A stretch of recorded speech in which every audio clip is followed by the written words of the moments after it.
your marriage. Surprise! It's not anybody else's, right? So it's your marriage, and you need to establish appropriate boundaries and set the standards and the rules for your marriage and how you're interacting with other people, including family members. You may be one choice away from a thriving marriage. Welcome to the Operation Thriving Marriage podcast with Bryon and Jennifer Harvey.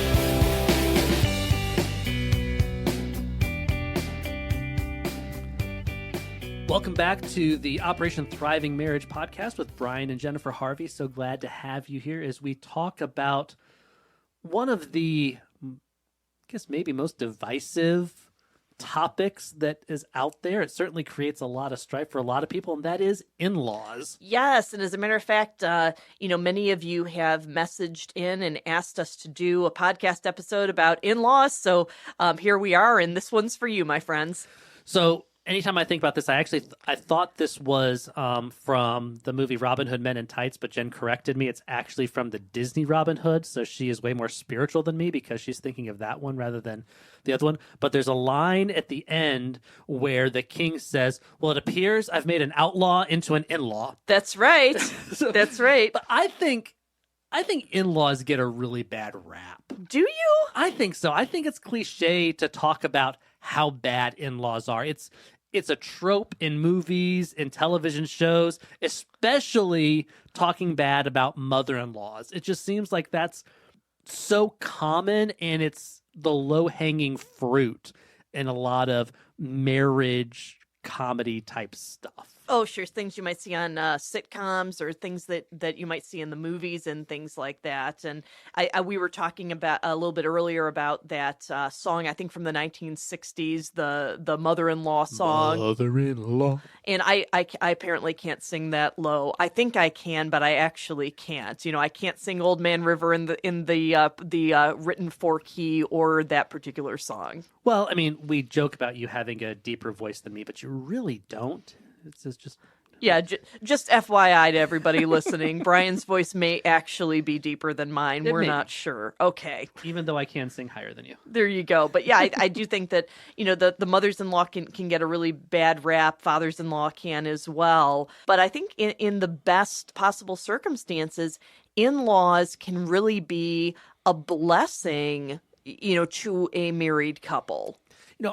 I think about this a lot from the military perspective when I talk to people, when I'm going to different schools or different things where they've had to move away from family. Okay, like you're talking about your experiences, like talking to people who are at different schools for the military. Right, and so they're in the military full time and they've had to move away because their job has taken them. They could be living in Korea or in Germany or just in a different state. Sure. And I hear time and time again how much they wish they were closer to family.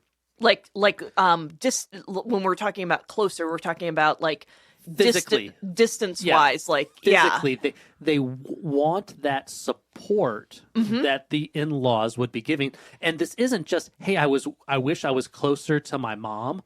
I hear things like, I wish we were closer to my spouse's family because they're such great people, and I wish we could engage with them more.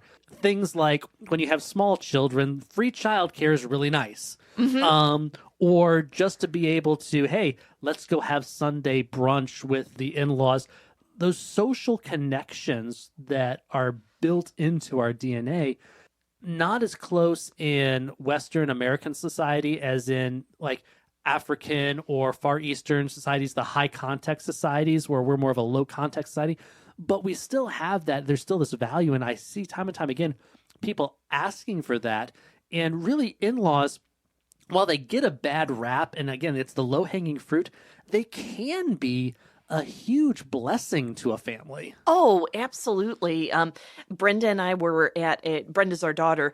She and I were at a wedding in Orlando a few weekends ago. And what I thought was really cool is I met this wonderful lady there, and she was talking about how important it was to her and her husband to be investing in their son's marriage, not being overbearing or sticking their noses where it didn't belong, but just saying, we want to make sure that we're babysitting at least one night a month so that you guys can have a nice date night. This mother-in-law was saying, I go to see the daughter-in-law on Tuesdays to give her a day where she can be out running errands or doing whatever she wants to do. And it's that Tuesday every week because I want my son's marriage to succeed. And I think that's great. But at the same time, while in-laws get a bad rap, there is a reason for it. Well, sure. And that's because I think in-laws can be very invasive, right? An invasive species. Oh! But yeah, you're absolutely right. I think you're 100% right. In-laws can just really be sticking their nose in places that doesn't belong. Mm-hmm. Or meddling. Meddling, yes. I want to give people credit and say that it's more common early in marriage as the parents are having to learn to let go of their child as the child leaves their father and mother and becomes one with their spouse. But I've heard so many times that just continues on and on and on. I shared a video with you a while back. There was a man had married a Puerto Rican woman, and this was the Steve Harvey show. So they were getting advice from Uncle Steve, not our real Uncle Steve, though we wish he was. Steve Harvey's awesome, no relation. But the woman stood up and was talking about how she wished her husband was more accepting of the engagement, as in the involvement of her family. And this goes on. And even there were like 10 of her family there at the taping of the Steve Harvey show with them. Yeah, it was a group event. And he's there. And so she's from a Puerto Rican culture, and oftentimes Latin culture is higher context than a lot of American like white and black cultures here in the United States are. And so he stood up and he says, everywhere I go, there's Puerto Ricans. I'm surrounded. And he was not Puerto Rican. And so he's like, it's too much. It's because they were just involved in everything. And in-laws can do that.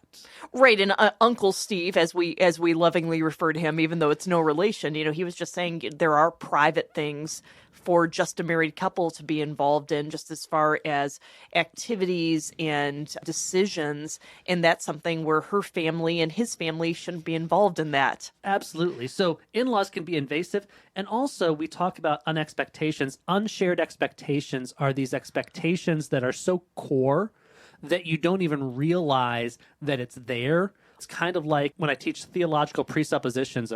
Your presuppositions are like your big toe. You need them, but you don't think about it until someone steps on it. Isn't that the truth? So yeah. I mean, you need them to function. You need these foundations. Our unshared expectations, we need those to function. They exist, but we don't know that they're there until something bumps against it, and then we have to address it. You bring unshared expectations in, but your in-laws have unshared expectations, or your parents have unshared expectations that you may not even know about. They have expectations from their family of origin, from the way, while they were raising you, how their parents were engaged in your family of origin. So now they have these expectations of how they're going to engage with you, not because of how you want them to or how your spouse wants them to, but they have these things that they've experienced, all those family of origin, just take it back a generation, and they're bringing this into your marriage, and it can create strife and consternation in your relationship between you and your spouse, between you and your parents, between your spouse and their parents, and then, of course, between the cross-in-law relationships. Next book, Clash of the Unexpectations by Bryon and Jennifer Harvey. But again, those clashing unexpectations, I mean, that is just ground for all kinds of trouble and discord. Absolutely. And before we get into how to manage in-laws, we've talked a little bit about this already. There are cultural differences. Mm-hmm. And so we're going to be speaking more from white Anglo-Saxon culture because that's where we're from. And some of these things are definitely cross the board, but some things are different too because of how you grew up, and they're not unbiblical. So again, it wouldn't have been an issue with that couple on the Steve Harvey show if two Puerto Ricans had been married, because likely, maybe not, but likely they would have walked in with the same expectations and understanding families are involved in that way. In some cultures, the wife's family is expected to be more involved than that. But there's some baselines that still need to be true no matter where you are. You may have greater involvement from your in-laws because of a cultural background, particularly if one of or both of you come from a high context culture where extended family is really important. To the guy who runs the coffee house that I like to go to, their family is Yemeni. Mm-hmm. And so he's first generation American, so he and his brother and his sister, the idea of going away to college and leaving Ann Arbor to start a life is ridiculous to them. Why would they leave their family and their cousins and their uncles and aunts and all that stuff? It's like, no, we stay together because it's a higher context culture.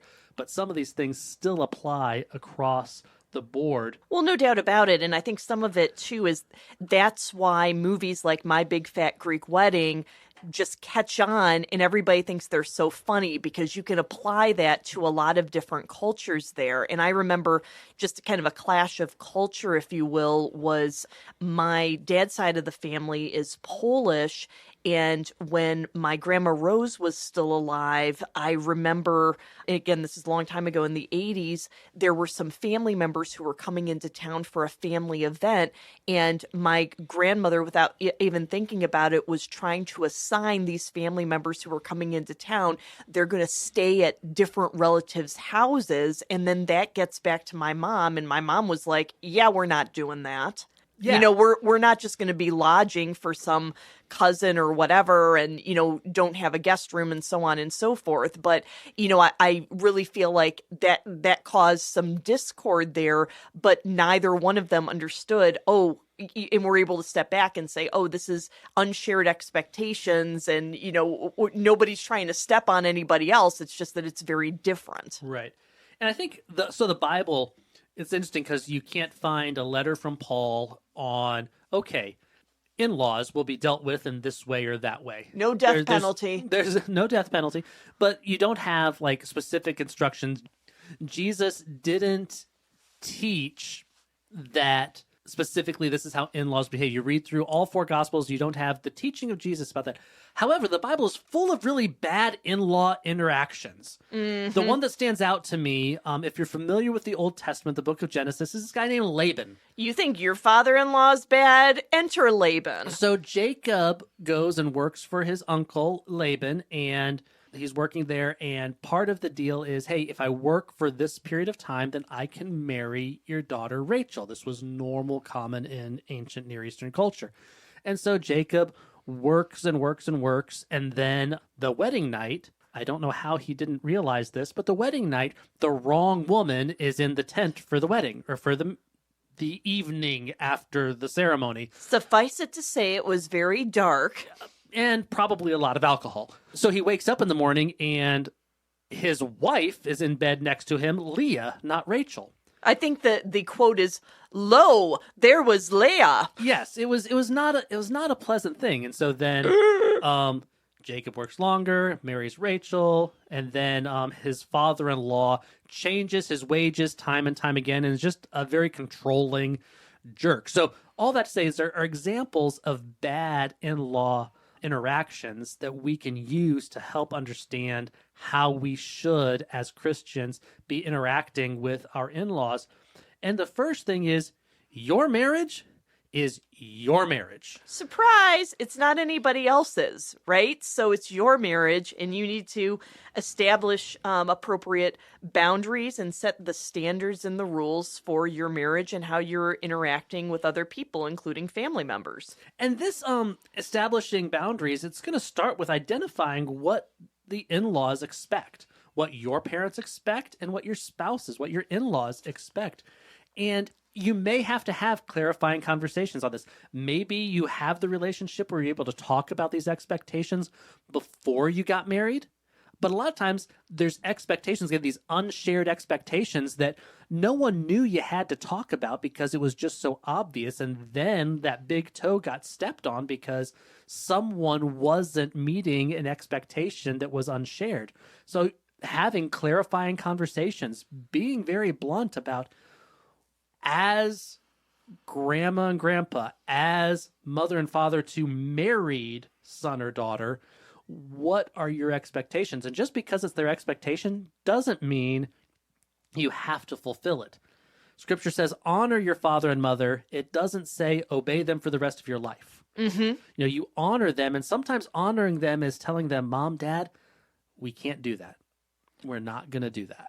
Oh, absolutely. You're not a yes man for your parents for the rest of your life, especially when you're getting married and forming that new family. Absolutely. Even when it's just the two of you, you're forming that brand new family there. And if somebody is saying, well, I don't have expectations, that's just not true. They're just not expressing what those expectations are, or not becoming self-aware enough of what those are. And that's okay, because healthy conversations, you can come back to that because, well, I have no expectations. Yeah, but you wanted me to do this. Well, yeah, that's an expectation. Now, it's not a gotcha game, but it's okay when you're talking to your in-laws and they say, we don't expect anything. That's not true. Inaccurate. That's not true, but that's okay, because now you've got the opportunity. You've begun the conversation that you can move on to have further healthy conversations. The other thing is for you to discuss the expectations you have for your relationship with your parents and your in-laws. They get to share their expectations. You get to ask them and get to listen to them and try to help them suss those out. You get to share yours as well. And guess what? You've got unshared expectations that you don't even know what they are yet. And you're going to have to come back to your in-laws or to your parents and say, you know what? This is something we need to talk about, because I didn't think we would have to talk about this. I thought this would be so obvious, but it turned out it's not. So let's have this conversation out of love and respect so we can have a healthy relationship where we are a blessing to each other. Oh, absolutely. And some things to discuss, I think, can be time spent together. And of course, this can be somewhat different based on, where are people living. I just met with a family where all the family members are within about 5 miles of each other. So they would potentially have some opportunities to get together and be together a lot more than a couple that might be deployed, like, again, military wise, living in Europe or another part of the world or even another part of the country than others would be. But, what kind of time are you spending together? This can even be things like talking on the phone, texting, doing video chats, just different things like that. What are these expectations about time spent together, and how does that work out? A big one, and when we do premarital counseling, we talk about this a lot. Holidays and special events. Christmas, Thanksgiving. Is it going to be every other? Does one family get one holiday, one family get another holiday? What about birthdays? Not just your birthday, but if you have children, what are you going to do for grandchildren's birthdays? What are you going to do for grandparent birthdays? Jen and I have been talking, God willing, my grandfather, who is a great man, I don't get to see him very often. He lives out in Colorado, but God willing, he's going to turn 100 next summer. And so we're talking about, hey, wouldn't it be great if we could go visit my grandpa and see him and celebrate with him? These conversations, we encourage couples to have them before they get married, because these are some of the obvious ones. But if you didn't, now's a good time. Oh, absolutely. And I think that for many families, these are some things that can be triggering and can be just kind of difficult, because if these expectations are not voiced, it can lead to some hurt feelings just if things aren't expressed there. So I think it's always important to just kind of talk about how are we handling this, because for whatever reasons, it seems like holidays, special events. I'm thinking of that movie from some time back, 4 Weddings and a Funeral. It seems like emotions can really run high around these special events and holidays. So it's just important to be mindful about that and not be sulking or in bad spirits or, struggling with things, but just have the open conversations about how do we best manage these kinds of things, together as a married couple, but also trying to manage that as an extended family too, and just be honoring and acting loving towards each other. A therapist friend of mine, he said something to that effect. He said that you really see the dysfunction of family most at weddings and funerals because the Sure. emotions are so high Yes. and it's so raw and real there. And so having those conversations and being prepared for that. Gifts. Hmm. What are the expectations? That's kind of a weird one too, because in some cases you don't want to come across as being ungrateful of gifts or greedy for gifts. But at the same time, there are things like, I don't remember the exact gift, but early on when our children were small, there was a specific gift that I wanted us to give to one of our children. Again, I don't remember the gift now, but I remember we had a conversation with your family because they like to give that kind of gift and say, "Hey, that's great, but really this particular gift, this is really special to our child. So as dad, I want to be the one to give this, not you." And that doesn't mean that we don't love you or respect or appreciate the gifts that you give, but this thing I want to give, and having that conversation about, and again, not being greedy or not asking, "Hey, can you get this, get that," out of greed, but just be honest, like, "Hey," again, special early on when you're just starting out in a career, having your first child, sometimes there's something really cool that you'd like for your child to have, but you can't swing it financially. But your parents, who they may be empty nesters but still working, they Maybe oftentimes, more disposable yeah, income. oftentimes they'll have more disposable income, especially in that early phase where you're just starting out and they're still working, they're not retired yet. Oftentimes that's a time where it's like, "Hey, this would be a really gift, would you mind getting this or that for our children?" I know my parents, the big thing for my dad was iPads were a bigger deal back then, but he always liked being the one to get his grandchildren their first iPad, and it was at a specific age, with parental permission. He always asked for permission first, but I'd like to get them their first iPad, and so they got to go to the store with Papa and pick out their iPad and get it set up and everything. So having those conversations about how gift giving should be is some of that, and then also parent-in-law versus sibling-in-law engagement. Just being honest about, hey, some things you want your parents but not your siblings there, or vice versa. Having the conversation where, hey, you're not rejecting family because this is a smaller event. Our wedding was very small, and we didn't have, it was a destination wedding on a small island in between the peninsulas of Michigan, and we didn't have a lot of people coming to that. And so that was a conversation. It's like, hey, we're going to have this very small, so cousins and stuff weren't invited to the wedding. So things like that. Right, like not lack of love and affection. It's just that this was a very small wedding. It was a more intimate thing because that's what we wanted to celebrate our wedding. What are those things where it's like, hey, we'd like to go do this. Hey, can we just do this, just us and parents? Can we have some grandparent time without the cousins? Things like that. Have those conversations and build those expectations together. Oh, absolutely. And I would also think that there may be some times where it's like cousins, but the grandparents aren't there. So it's just that it's just different things. Absolutely. Different get-togethers, and nobody's being snubbed. It's just different. And the other thing too is it's important for the spouse where is addressing things with their own family of origin. In other words, the wife is addressing different things with her parents, and then the husband is addressing things with his parents. We don't want this to be something where, the spouse is getting thrown under the bus, like, "Oh, you married this really awful guy, you married this really awful lady because they confronted us about whatever." Obviously some of those things, depending on the relationship, there can be some healthiness in that.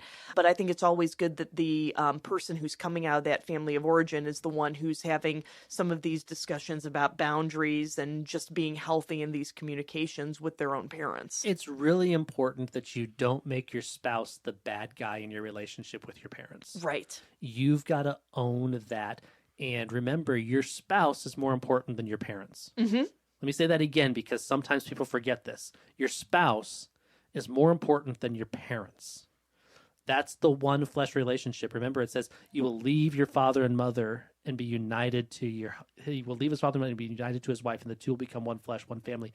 That is something. So you have to do everything to ensure that your relationship with your parents is not scapegoated your spouse doesn't become a scapegoat for anything that your parents dislike about what's going on in this relationship. You own it.